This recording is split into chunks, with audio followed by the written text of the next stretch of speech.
Une campagne de vaccination contre la méningite a été lancée le week-end dernier à l'hôpital général de Jacquesville. À l'initiative de l'ONG Unclobacan, cette campagne vise à protéger les enfants et leur préparer une rentrée académique 2017 à 2018 apaisée. Et puis dans l'ouest de la Côte d'Ivoire, précisément dans la sous-préfecture de Bonnet, une nouvelle microfinance a vu le jour. Cette microfinance dénommée le Crédit Ivoire a été accueillie avec ferveur par les populations de cette localité.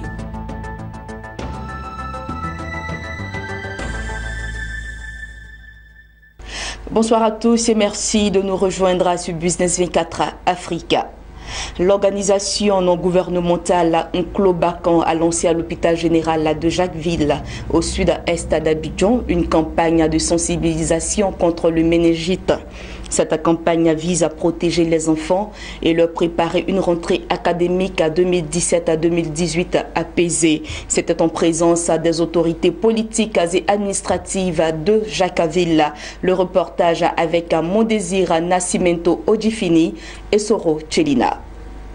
Ils sont environ 150 enfants à recevoir de l'ONG Unclobacan la dose immunitaire contre la méningite, une maladie qui cause des inflammations des méninges, du cerveau et la moelle épinière. À travers une campagne vaccinale qui a été lancée simultanément à Jacquesville au sud-est d'Abidjan et à Boaké au centre de la Côte d'Ivoire, la présidente de l'ONG Unclobacan espère protéger les petits-enfants de Côte d'Ivoire contre la méningite.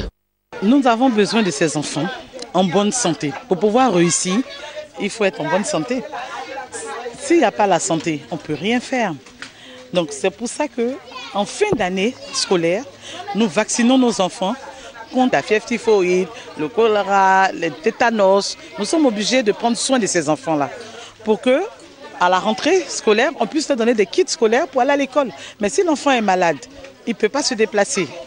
On s'attend à un travail zéro. Je demande à tous les parents qui sont dans les 10 communes d'Abidjan, le 17, nous sommes à Gonzac. Je demande aux parents de laisser les enfants venir se faire vacciner, même s'il pleut. Le directeur départemental de la santé, Lambert Kwakousui, présent à la cérémonie, s'est réjoui de l'engagement humanitaire de l'ONG Unclobacan et profité pour lancer un appel aux populations sur les règles d'hygiène à observer en ces temps de vacances. Vous voyez que lorsqu'il y a une action qui porte sur les vaccins que nous appelons les vaccins hors PEV, ce qui est très important parce que c'est des vaccins qui ont un coût énorme.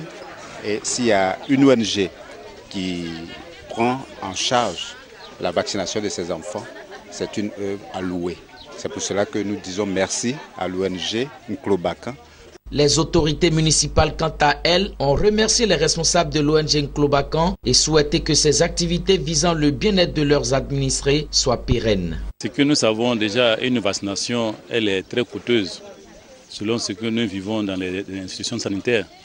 Moi, je pense que si aujourd'hui, nous avons un canal à travers l'ONG Unclobacan de pouvoir bénéficier de ces opérations, la population de Jacquesville doit sortir massivement dès l'instant qu'ils apprennent qu'il y a une telle opération qui serait déroulée à Jacquesville et venir faire profiter à leurs enfants et même les adultes. Parce que faire une vaccination en méningite ou en typhoïde, on sait un peu combien ça coûte. Donc c'est une occasion de profiter, surtout que c'est gratuit. Signalons que cette campagne vaccinale se poursuit avec comme prochaine destination l'hôpital général de Gonzac-Ville dans la commune de Port-Boué à Abidjan où 400 enfants sont attendus. L'ONG Unclobacan, qui signifie J'aime les enfants en langue baoulé, fournit des services à but non lucratif aux enfants des Rastas à travers le monde. Elle a étendu ces dernières années au grand public ses activités notamment dans les domaines de l'éducation et la santé. La sous-préfecture de Bonnet, dans le département de Biankouman, dans l'ouest de la Côte d'Ivoire, enregistre une nouvelle institution de microfinance dénommée le Crédit Ivoire. Cet organe de financement des PME a été accueilli avec ferveur par les populations locales. Des populations qui ont promis y adhérer massivement pour lever des fonds et développer leurs activités. C'est un reportage de Théodore Kanga, commenté par Lawani Babatunde.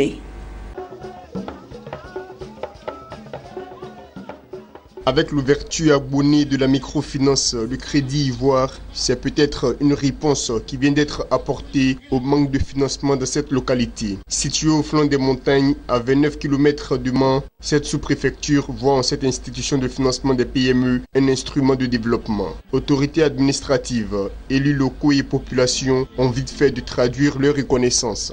Je pense que c'est une bonne affaire. Nous les femmes, c'est bien pour nous les femmes.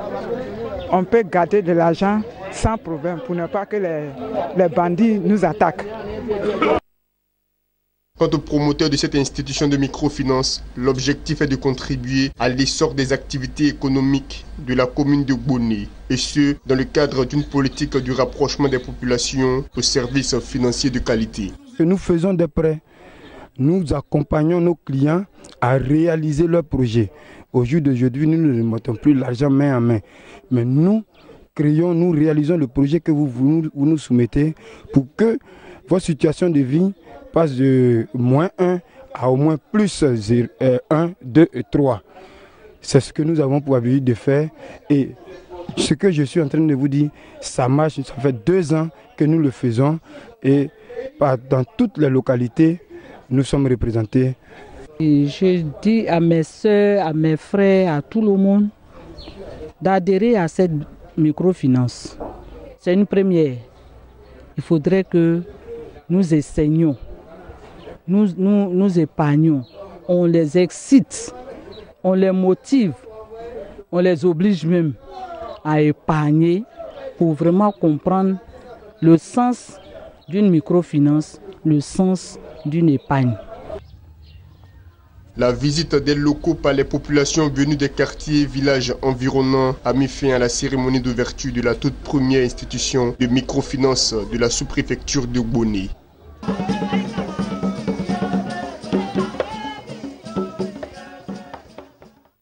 Dans le reste de l'actualité, le Cameroun vient de signer avec la Bank of China un accord de financement de 73,95 milliards de francs CFA, soit plus de 126 millions de dollars.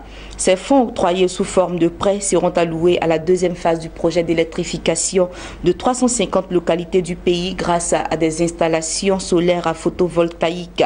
Ce projet entre dans le cadre d'un programme lancé en novembre 2016 et visant l'électrification grâce au solaire de 1000 localités du pays.